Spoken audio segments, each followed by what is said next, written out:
Breaking news చూస్తున్నాం. AP శాసనసభలో population management పాలసీపై సీఎం చంద్రబాబు నాయుడు కీలక ప్రకటన చేశారు. ఏపీకి అత్యంత కీలకమైన పాలసీని ఇవాళ శాసనసభలో ప్రకటిస్తున్నామన్నారు. ఇప్పటి వరకు ఫ్యామిలీ ప్లానింగ్కు ప్రాధాన్యం ఇచ్చామని, ఇకపై పాపులేషన్ కేర్ వైపు దృష్టి సారించాల్సి ఉందన్నారు. ఇద్దరికంటే ఎక్కువ మంది పిల్లల కంటే కాన్పు సమయంలో 25,000 ఇస్తామని, ఈ నగదు పురస్కారం గేమ్ చేంజర్ కానుందని భావిస్తున్నామని అన్నారు. జనాభా నిర్వహణపై ఎమ్మెల్యేలు క్షేత్రస్థాయిలో చర్చలు జరపాలని, ఈ చర్చల తర్వాత పాపులేషన్ మేనేజ్మెంట్ పాలసీ రూపొందిస్తామని సీఎం వెల్లడించారు. ఏప్రిల్ 1 నుంచి కొత్త పాలసీని అమలు చేస్తామని, పాపులేషన్ మేనేజ్మెంట్ పాలసీ అమలు చేసిన మొదటి రాష్ట్రంగా ఏపీ నిలుస్తుందని సీఎం చంద్రబాబు వెల్లడించారు.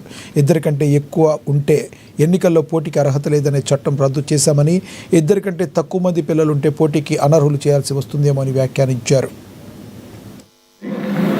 అభివృద్ధి అయినప్పుడు ఆటోమేటిక్గా డబ్బులు సంపాదించే విధానంలో పిల్లలు దొరుకునే పరిస్థితి వస్తూ ఉంది.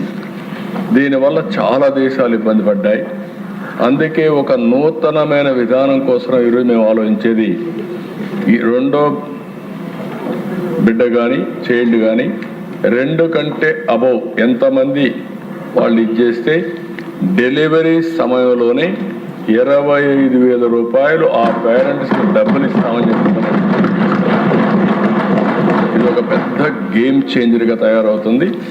దీన్ని మనం చేయగలిగితే చాలా వరకు ఉపయోగపడుతుంది.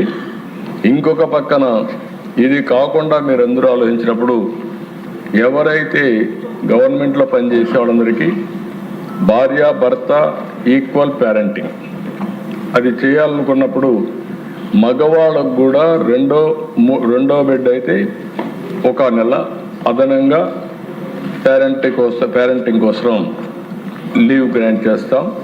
అదే మరి రెండో బిడ్డ కన్నా 3వ బిడ్డ అయితే అనదర్గా 1 మంత్ 2 నెలలు ఇస్తాం.